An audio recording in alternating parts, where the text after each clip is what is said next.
I used to work the night shift at a tiny gas station off County Road 11.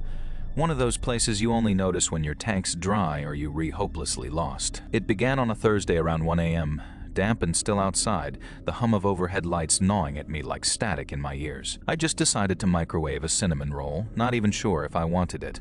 When the door chimed, a man stepped inside. He didn't head for coffee or chips like most folks do, just stood near the counter, staring at me with this unsettling familiarity, like he'd known I was here before I knew myself. That unsettled me more than I let on.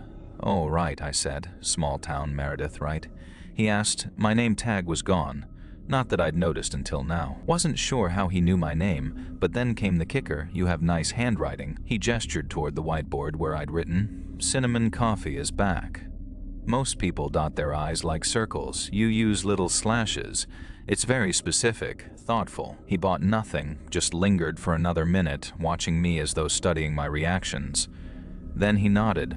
"I'm Paul," he said, "just curious, that's all." And then he walked out into the fog. She mused aloud, not to anyone, but as if the emptiness around her had ears. She answered with quiet confidence, but her body betrayed the tremor beneath her calm. His voice wasn't threatening, which made it worse. "Like weather?" he asked. She tried to regain control. Her question felt like a lifeline thrown into deep water. His observation felt like a knife twisting into her ribs. Precise and deliberate. Her stomach turned. She didn't answer, because the truth was too heavy to say aloud. His apology was gentle, but the chill of it lingered longer than any threat ever could. She changed her routine. Every step now felt like an act of self-defense against the unknown. She tucked the tire iron under counter, locked bathroom door even when no one else was home, just in case. There were nights he didn't show up, but that made it worse. You never knew when he'd reappear. Then I was already dialing 911. He didn't. He stopped me. He didn't resist, just stood there, arms at his sides, waiting. They searched his car and found a notepad filled with dates and times. My schedule, notes about my walk, clothes, groceries. He kept telling the cops I just noticed things. I'm just a curious guy. The restraining order went through that week. Now I don't work in the same town. But even now, when I drive home and see headlights behind me for too long, my neck tingles, and sometimes I still think about the way he said my name, like he already knew what it would sound like in his mouth. I am 22 now, working overnight at a 24-hour gas station, just shy of 2 months on the job. One night around 2:30 a.m., Max and his friend Ben came in for coffee and to say hi. They'd taken magic mushrooms a couple hours earlier. So when they arrived, giggly as hell, we talked about random stuff. Ben made the comment that there was a car parked at the far end of the lot with lights off, but running. We waved it off as nothing. They went outside to smoke cigars, play with Max's dog, obviously brought along. At first, didn't think much of it, but once I was alone, well, it felt weird. Fast forward an hour, they came back for more coffee. That's when Max told me more. While they played with the dog and smoked outside, someone inside a car was watching them, switching between texting and glancing toward the motel entrance. Ben, drunk but alert, walked over to the car and demanded answers, only for the driver to pretend he didn't speak English before switching to a nervous, broken accent. When he switched to English, his voice cracked with panic, and then he bolted out of the lot like something was chasing him. Max noticed something even more unnerving. The car had no plates, looked brand new, and carried enough blankets to hide someone completely. As the first car sped away, a second one appeared, identical model, no plates, lights off. They were watching each other, waiting. After 15 minutes, Max left with a warning, but he didn't leave until dawn. He was sober now, and his eyes still held fear. Later that night, I was mopping floors when the guys came in and asked if I knew anything about a car parked at the far end. My stomach dropped. They described it. A brand new Subaru, no license plate, 2 men arguing in the front seats. My heart sank. It's night. I told them there was just one man inside, but the leader had noticed something while they were pumping gas. One of them stepped forward to ask if everything was okay. They'd heard someone talking loudly, pointing at the store's door. They realized we were there, reversed their car and sped off before anyone could react. I told them I thought it was the same car from last night. When confronted, they'd panicked and fled, chased by another vehicle. They seemed shaken, offered to hang around for a while just in case. They stayed for 20 minutes, then everyone agreed. I was probably safe. I thanked them, let them fill up free. Then they drove away, left me completely alone. During my shift, nothing strange occurred, until I went outside to empty garbage cans. That's when I started watching closely. Nothing came, yet everyone kept warning me. That's what scared me most. I used to think I was imagining things, until this happened twice now.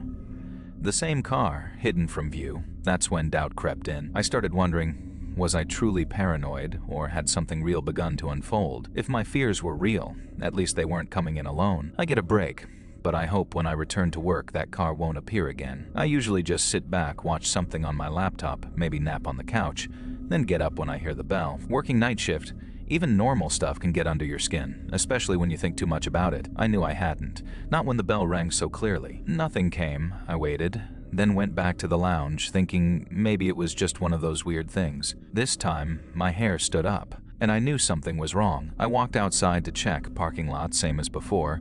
No cars pulling in, no headlights. I started relaxing again, figured it might be a drunk guy or kid playing tricks. Then the bell rang again. I snapped my head up so fast it hurt. Skin crawled. Lobby still empty. No one in sight.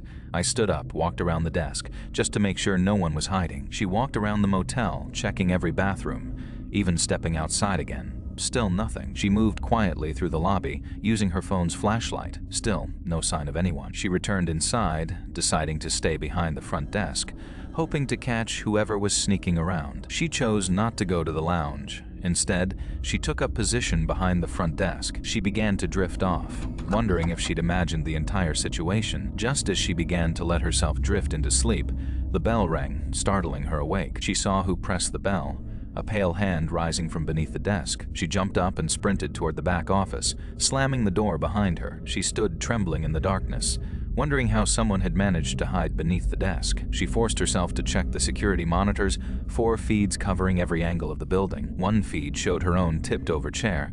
Then suddenly, a glint of eyes appeared in the corner. She backed away, unable to look at the screen, only seeing a faint outline with glinting eyes staring directly back. She grabbed her phone and dialed 911, whispering into the receiver that someone had broken in and was hiding in the lobby. Disappeared. Then saw a person crawling out from behind desk on hands and knees. Crawled to door, stood up. Tall, hoodie with hood pulled tight, posture hunched over. Turned around, started walking around lobby like he was looking for something.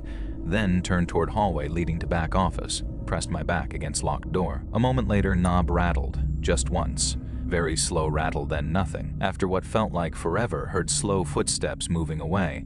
Rushed back to monitor. Man pacing around lobby again. At one point, stood in front of glass doors, stared outside like waiting for someone, finally flashing blue and red lights through parking lot cameras. Cops pulled up. Must have seen it because he suddenly bolted out of frame. Second later, heard front doors open. When officers cleared the building, they found a large rock near front door, presumably used to prop it open, but no sign of him inside. They searched lot-checked road. Officer told me whoever it was must have slipped out as soon as they pulled up. I kept replaying it in my head after.